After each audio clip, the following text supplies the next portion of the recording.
Bon, quand vous écoutez les bandes, souvenez-vous, j'ai dit ceci dès le départ. Ces choses correspondent à ce que je crois être la vérité. Voyez, maintenant, si c'est faux, moi, je ne suis pas conscient de ça. Je ne peux dire que ce que je crois. Je ne veux blesser personne. Quand nous venons ici, nous devons mettre nos sentiments de côté, prendre ce qui a été dit et examiner cela, pour voir si c'est vraiment selon les Écritures ou pas. C'est la meilleure manière de le faire. Puis, en effet, dans un jour comme celui où nous vivons maintenant, dans un pays où l'on a glané à maintes reprises, maintes et maintes fois, avec toutes sortes de choses, eh bien, c'est difficile d'amener les gens à vraiment saisir les vraies choses, en comparaison d'un territoire vierge. Là, on leur parle, ils y croient, et voilà, c'est ça. Mais ici, quelqu'un arrive avec cette idée-ci, et un autre arrive avec cette idée-là. Et nous avons plus de 900 différentes églises dénominationnelles, dont l'enseignement de chacune s'oppose à l'autre. Il doit bien y avoir quelqu'un qui est dans l'erreur et quelqu'un qui est dans la vérité. Ainsi donc, la seule manière de prouver ces choses, c'est de les ramener à la Bible. Voyez, à la Bible. Bon, très souvent, les gens y ajoutent leur interprétation personnelle. Mais nous faisons vraiment de notre mieux pour n'y ajouter aucune interprétation humaine. Lire cela exactement comme c'est écrit et dire « c'est comme ça ». Et aussi, j'ai toujours constaté que si on s'en tient uniquement à ce qu'il a dit, cela fera que tout se raccorde parfaitement dans les Écritures. C'est presque comme assembler les morceaux d'un puzzle. Il faut regarder le modèle pour pouvoir assembler le puzzle correctement. Sinon, comme je l'ai toujours dit, vous vous retrouverez avec un tableau dans lequel une vache broute au sommet d'un arbre. Il y aurait donc quelque chose qui cloche. Et si nous laissions simplement le Saint-Esprit, qui a écrit la Bible? Le Saint-Esprit. C'est poussé par lui que des hommes ont écrit la Bible. Donc, sans le Saint-Esprit, peu importe votre très grand niveau d'instruction, vous ne la comprendrez jamais. En effet, même Jésus a loué Dieu de ce qu'il avait caché cela aux sages et aux intelligents, et de ce qu'il révélerait cela aux enfants qui seraient disposés à apprendre. Tous les disciples étaient plus ou moins illettrés, des gens sans instruction, à l'exception d'un seul, Paul. Et Paul a dit qu'il a dû renoncer à tout ce qu'il savait pour trouver Christ. Alors, il a dit à l'église de Corinthe qu'il n'était pas allé chez eux avec la sagesse des hommes et une supériorité de langage, afin que leur foi ne soit pas fondée sur la sagesse des hommes, mais qu'il était allé chez eux avec la puissance et la démonstration du Saint-Esprit, afin que leur foi repose sur les œuvres du Saint-Esprit conformément à la parole de Dieu. Et c'est là que nous essayons de nous accrocher fermement en ce moment, parce qu'avant la fin de cette semaine, ou une fois que la semaine sera écoulée, vous verrez cela, que c'est exactement ce qui a été, ce petit fil conducteur qui traverse l'âge d'un bout à l'autre.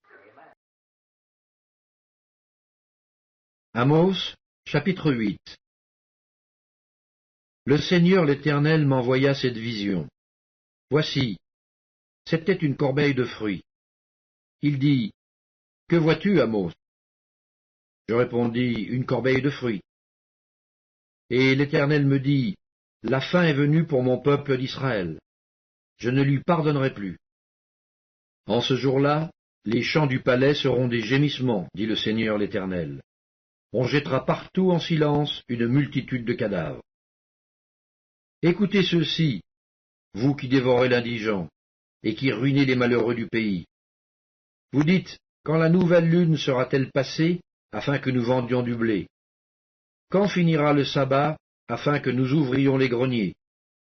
Nous diminuerons l'épha, nous augmenterons le prix, nous falsifierons les balances pour tromper, puis nous achèterons les misérables pour de l'argent, et le pauvre pour une paire de souliers, et nous vendrons la criblure du froment. L'Éternel l'a juré par la gloire de Jacob, je n'oublierai jamais aucune de leurs œuvres. Le pays, à cause d'elle, ne sera-t-il pas ébranlé, et tous ses habitants ne seront-ils pas dans le deuil? Le pays montera tout entier, comme le fleuve. Il se soulèvera et s'affaissera, comme le fleuve d'Égypte. En ce jour-là, dit le Seigneur l'Éternel, je ferai coucher le soleil à midi, et j'obscurcirai la terre en plein jour. Je changerai vos fêtes en deuil, et tous vos chants en lamentation. Je couvrirai de sacs tous les reins, et je rendrai chauves toutes les têtes. Je mettrai le pays dans le deuil, comme pour un fils unique, et sa fin sera comme un jour d'amertume. Voici, les jours viennent, dit le Seigneur l'Éternel, où j'enverrai la famine dans le pays, non pas la disette du pain et la soif de l'eau, mais la faim et la soif d'entendre les paroles de l'Éternel. Ils seront alors errants d'une mer à l'autre, du septentrion à l'orient. Ils iront çà et là pour chercher la parole de l'Éternel, et ils ne la trouveront pas. En ce jour, les belles jeunes filles et les jeunes hommes mourront de soif. Ils jurent par le péché de Samarie, et ils disent, Vive, vive la voix de Beer-Shéba, mais ils tomberont et ne se relèveront plus. Maintenant, dans le livre d'Ésaïe, au chapitre 40, nous lisons « Consolez, consolez mon peuple, dit Dieu. Prononcez des paroles de consolation au cœur de Jérusalem et criez-lui que sa servitude est finie, que son iniquité est expiée, qu'elle a reçu de la main de l'Éternel au double de ses péchés. Une voix crie, préparez au désert le chemin de l'Éternel, aplanissez dans les lieux arides une route pour notre Dieu. Que toute vallée soit exaucée, que la montagne et la colline soient abaissées, que les coteaux se changent en plaine et les défilés étroits en vallons. Alors la gloire de l'Éternel sera révélée, et au même instant toute chair la verra, car la bouche de l'Éternel a parlé. Maintenant, dans le livre de Samuel, 1 Samuel au chapitre 3, je veux lire les versets 1, 2 et 19.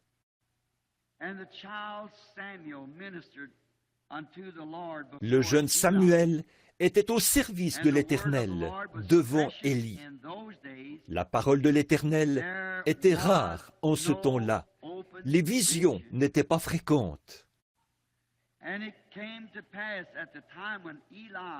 En ce même temps, Élie, qui commençait à avoir les yeux troubles et ne pouvait plus voir, était couché à sa place.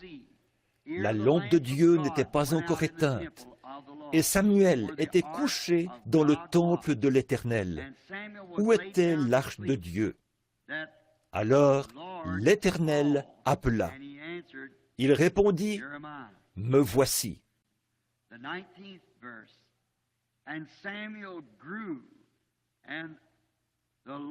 Verset 19. Samuel grandissait. L'Éternel était avec lui, et il ne laissa tomber à terre aucune de ses paroles.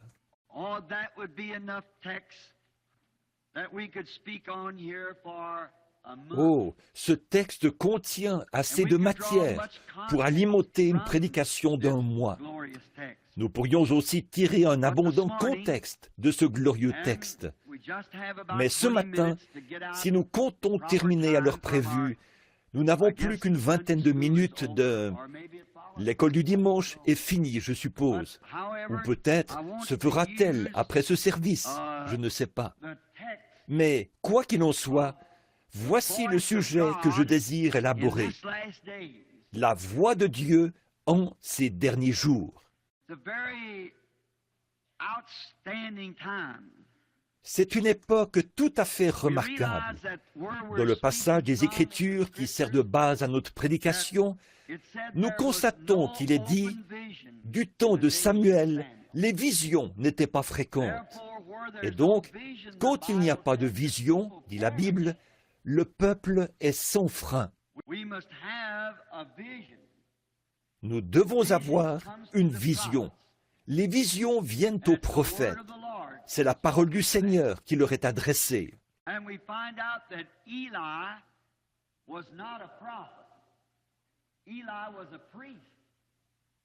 Et nous voyons qu'Élie n'était pas prophète.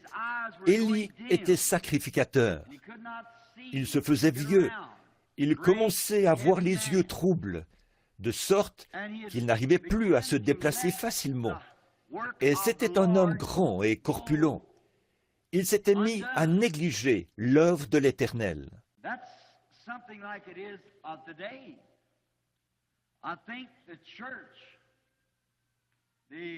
Et c'est un peu ce qui se passe aujourd'hui.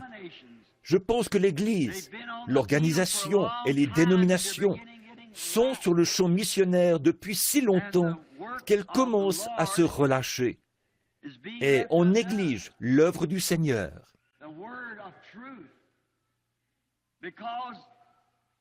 La parole de vérité, parce que l'Église elle-même a maintenant les yeux troubles. Alors, ce qu'il nous faut aujourd'hui, c'est que la voix de Dieu parle parmi nous, nous ramène. Voyez, Élie était couché, et là, sa vue baissait. Il était sacrificateur. Il n'y avait pas de vision adressée directement aux gens de la part de l'Éternel.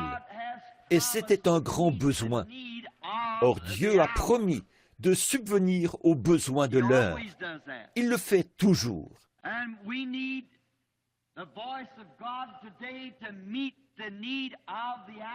Et aujourd'hui, nous avons besoin que la voix de Dieu subvienne aux besoins de l'heure, qu'elle relève le défi du temps dans lequel nous vivons.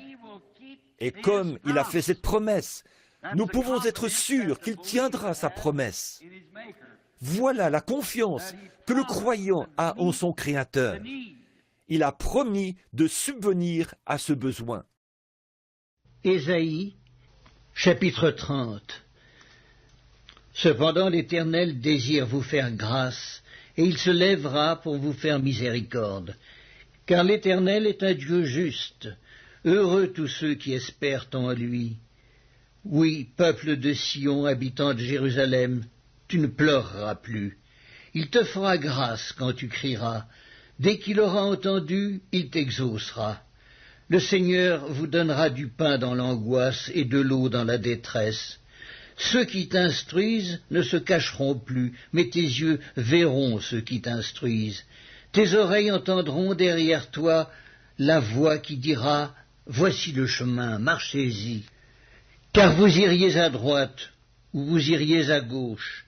Vous tiendrez pour souiller l'argent qui recouvre vos idoles et l'or dont elles sont revêtues.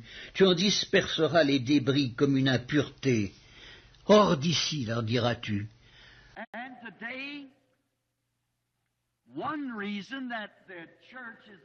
Et aujourd'hui, une des raisons pour lesquelles l'Église est dans l'état où elle est, c'est qu'il y a tant de voix, tant d'autres voix qui détournent l'Église de la voix de Dieu.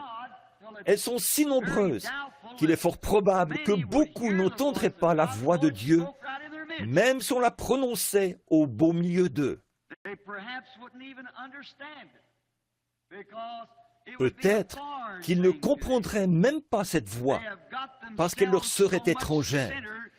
Ils ont focalisé toute leur attention sur les voix du jour.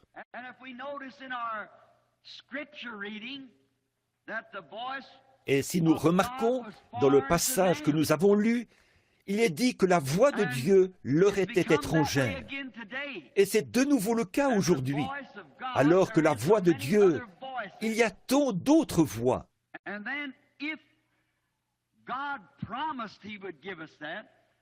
Si Dieu a promis qu'il nous donnerait cela, et si les autres voix sont contraires à la voix de Dieu, alors ces voix sont certainement la voix de notre ennemi, pour semer la confusion, nous empêcher de comprendre la voix de Dieu quand elle parle. Nous remarquons que c'était un peu la même chose avec Élie et avec Samuel. Mais Élie a tout de suite reconnu qu'il s'agissait de Dieu. Or voilà, c'était carrément un blasphème contre Élie. En effet, puisque la voix de Dieu, s'étant adressée à Samuel, lui avait parlé des mauvaises actions d'Élie, qui avait dorloté ses fils, alors que ceux-ci gardaient pour eux l'argent et la chair offerte en sacrifice. Ça, ce n'était pas bien. Ils faisaient ce qui est mauvais, contraire à la parole de Dieu.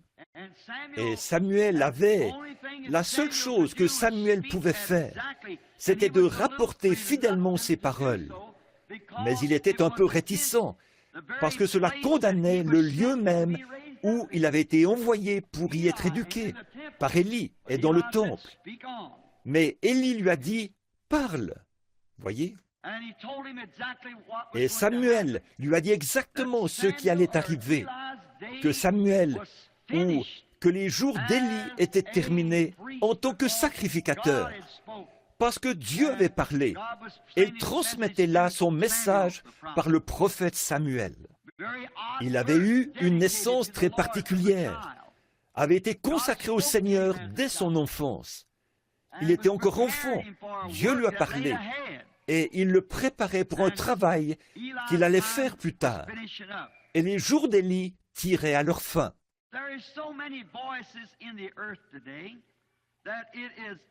Il y a tant de voix sur la terre aujourd'hui que ça rend les choses vraiment difficiles, parce que ces voix étouffent la voix du surnaturel.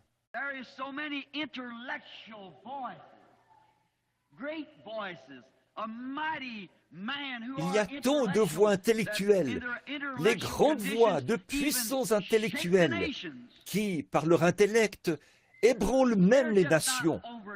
Ces gens ne sont pas nés de la dernière pluie, loin de là. Ils ébranlent des nations, amènent de grandes organisations à collaborer ensemble, dans de grandes campagnes, et on en met plein la vue.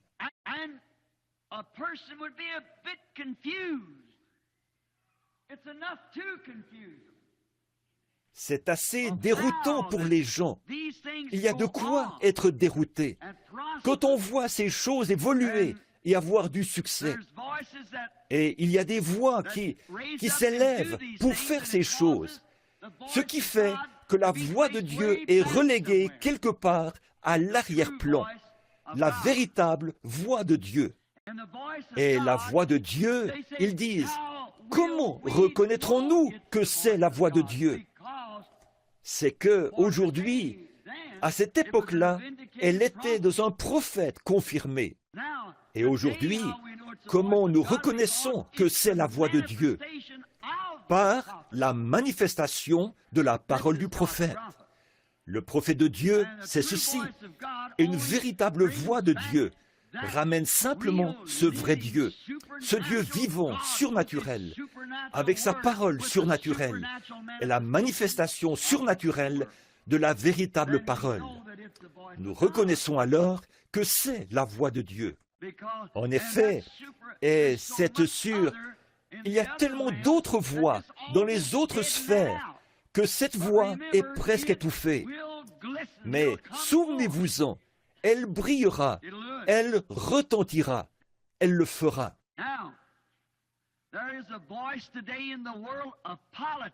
Maintenant, il y a aujourd'hui une voix dans le monde politique. C'est une grande voix. Et les gens, dans cette grande ère politique, vont carrément... La politique est partout dans leurs églises et tout.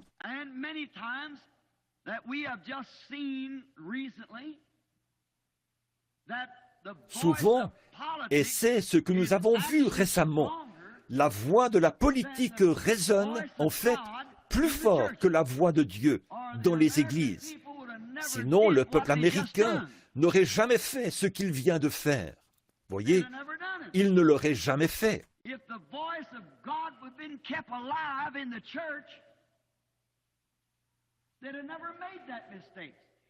Si on avait gardé la voix de Dieu vivante dans l'Église, les gens n'auraient jamais commis cette erreur-là. Mais sur la terre aujourd'hui, la voix de la politique résonne tellement plus fort que la voix de Dieu, au point que les gens ont vendu leur droit d'aînesse chrétien pour un plat de popularité, d'instruction et de pouvoir politique. Que c'est honteux ce que nous voyons là. Le fondement même, ce sur quoi notre nation a été fondée. Voilà que les gens ont fait volte-face. Ils ont voté la chose même qui nous avait amenés à quitter l'autre pays.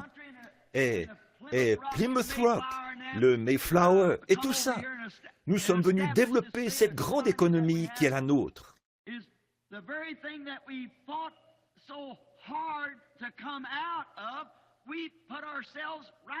Et la chose même dont nous étions sortis au prix de tant de luttes, d'un coup, nous sommes retournés nous mettre sous son grappin, parce que la Bible a dit qu'il en serait ainsi.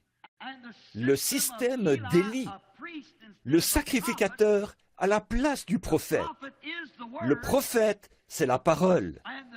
Et le sacrificateur, c'était l'Église. Et c'en est au point que ce relâchement atteint un tel degré que la parole est maintenant étrangère aux gens. Ils n'y comprennent rien. Alors, on a beau la prononcer, ils n'y comprennent rien, parce qu'on ne leur a pas appris à la reconnaître. Paul a dit, si la trompette rend un son confus, qui se préparera au combat? Les gens ont appris à écouter la voix de l'Église, la trompette de l'Église. Il y a plus de gens qui viennent à notre école du dimanche qu'à toutes les autres. Ça ne veut rien dire. Il y a plus de membres dans notre dénomination que dans toutes les autres. Nous sommes la plus grande de toutes les dénominations. Voyez, voilà le genre de voix que les gens ont appris à écouter.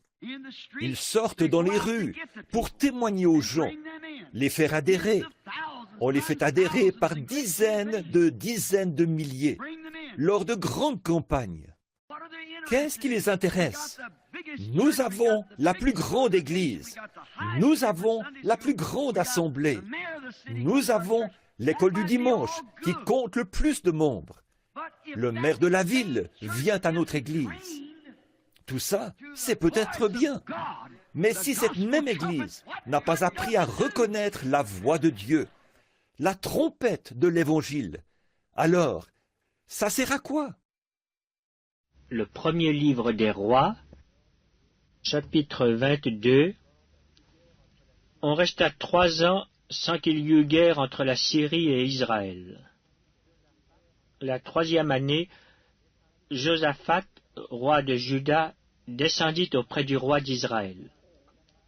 Le roi d'Israël dit à ses serviteurs, « Savez-vous que Ramoth en Galaad est à nous, et nous ne nous inquiétons pas de la reprendre des mains du roi de Syrie ?» Et il dit à Josaphat, « Veux-tu venir avec moi attaquer Ramoth en Galaad ?» Josaphat répondit au roi d'Israël, « Nous irons, moi comme toi, mon peuple comme ton peuple, mes chevaux comme tes chevaux. » Puis Josaphat dit au roi d'Israël, « Consulte maintenant, je te prie, la parole de l'Éternel. » Le roi d'Israël assembla les prophètes au nombre d'environ 400 et leur dit, « Irai-je attaquer Ramoth en Galaad ou dois-je y renoncer ?» Et ils répondirent, « Monte, et le Seigneur la livrera entre les mains du roi. » Mais Josaphat dit, « N'y a-t-il plus ici aucun prophète de l'Éternel par qui nous puissions le consulter ?» Le roi d'Israël répondit à Josaphat, « Il y a encore un homme par qui l'on pourrait consulter l'Éternel, mais je le hais, car il ne me prophétise rien de bon. Il ne prophétise que du mal. C'est Michée, fils de Jimla. » Et Josaphat dit, « Que le roi ne parle pas ainsi. » Alors le roi d'Israël appela un eunuque et dit, « Fais venir de suite Michée, fils de Jimla. » Le roi d'Israël et Josaphat, roi de Juda, étaient assis, chacun sur son trône, revêtus de leurs habits royaux, dans la place, à l'entrée de la porte de Samarie. Et tous les prophètes prophétisaient devant eux. Sédécias, fils de Kenaana, s'était fait des cornes de fer, et il dit, « Ainsi parle l'Éternel. Avec ces cornes tu frapperas les Syriens jusqu'à les détruire. » Et tous les prophètes prophétisaient de même en disant, « Monte à Ramoth en Galaad, tu auras du succès, et l'Éternel la livrera entre les mains du roi. » Le messager qui était allé appeler Michée lui parla ainsi. « Voici, les prophètes d'un commun accord prophétisent du bien au roi. Que ta parole soit donc comme la parole de chacun d'eux, annonce du bien. » Michée répondit, « L'Éternel est vivant. J'annoncerai ce que l'Éternel me dira. » Lorsqu'il fut arrivé auprès du roi, le roi lui dit, « Michée, irons-nous attaquer Ramoth en Galaad ou devons-nous y renoncer ?»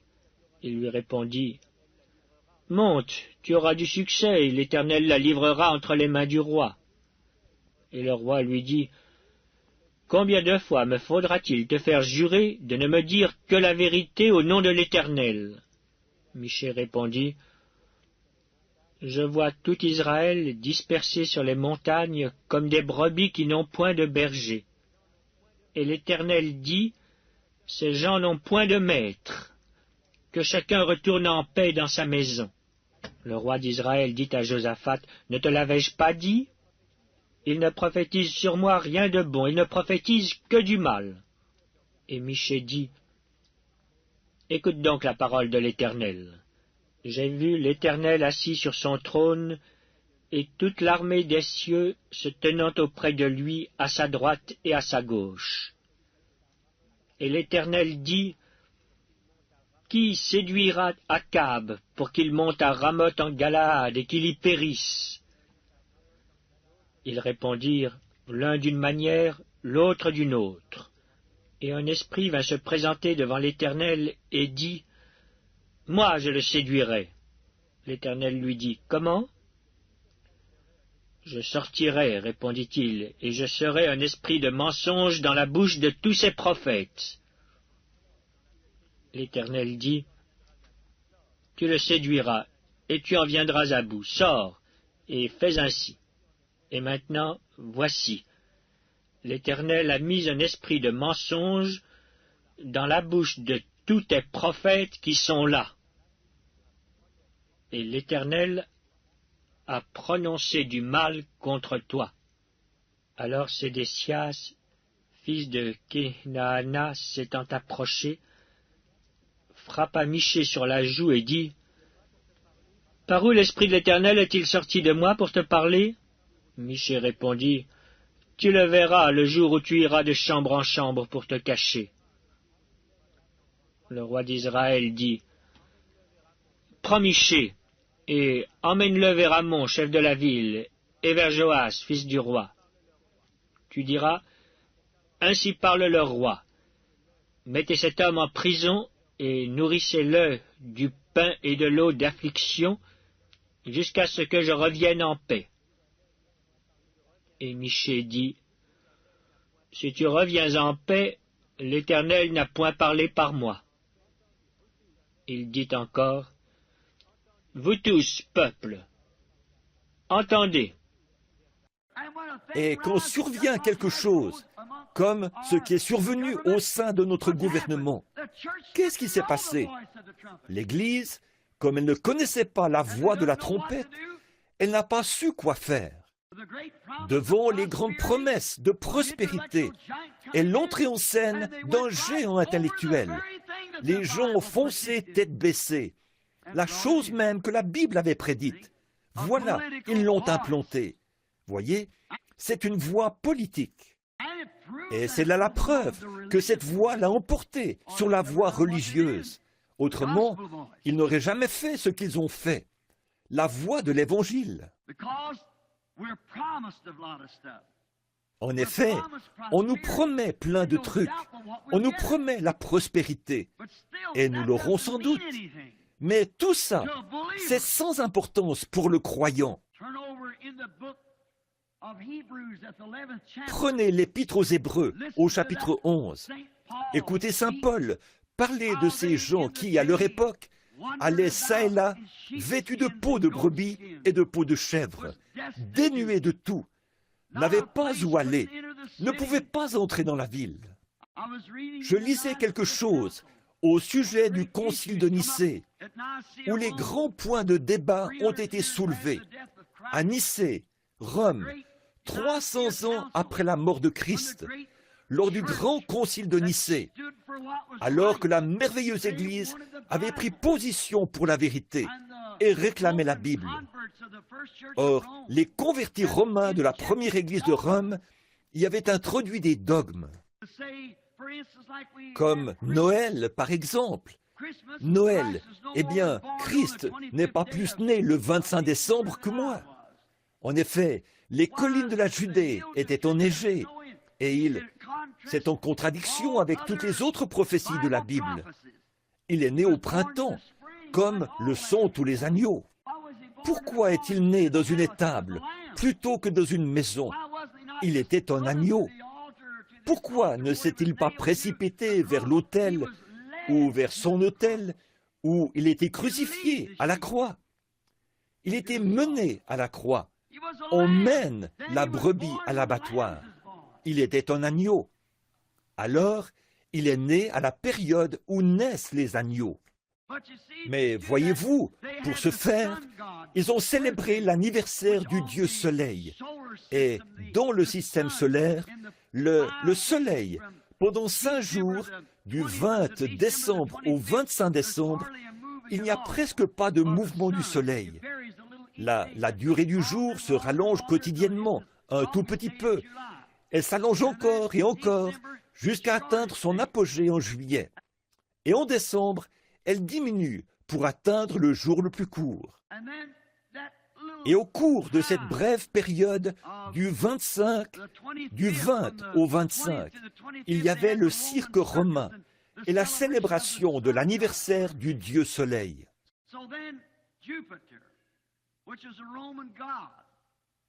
Donc, c'était Jupiter, un dieu romain. Et ils ont introduit cela en déclarant « Nous jumellerons les anniversaires du Fils de Dieu et du Dieu Soleil pour en faire une seule grande célébration. » Quelle contradiction! Et, ils y ont introduit tellement de choses. Et puis, quand les véritables hommes de Dieu qui voulaient s'en tenir à la parole, comme Polycarpe, Irénée, Martin, ces grands saints de Dieu de la première heure, qui voulaient s'en tenir à la vérité. Quand on a convoqué le concile de Nicée, quelques-uns de ceux qui avaient été complètement rejetés, ces prophètes qui sont arrivés du désert pour prendre part à ce concile, ils n'avaient pour vêtement qu'une peau de mouton. Cependant, ils connaissaient la parole du Seigneur. Mais la popularité, pendant ces 15 jours de politique avide de sang, a passé outre à cela. Après quoi nous avons connu l'âge des ténèbres, qui a duré 1000 ans, voyez. Mais Dieu a promis que cette trompette sonnerait de nouveau. Le peuple écoute toujours la véritable voix de la parole. Examinez toujours ce que vous faites par la parole. La voix de la politique. Chez nous, en Amérique, et dans le reste du monde, nous avons une voix qui parle très fort aujourd'hui. Et cette voix, c'est la voix de Hollywood. Elle s'est emparée du monde entier. Si quelqu'un de Hollywood sort quelque chose, ça se retrouve partout dans le pays. Maintenant, nous remarquons qu'ils ont établi des modèles en matière d'habillement et de coiffure pour nos femmes. Ils établissent des modèles de vêtements.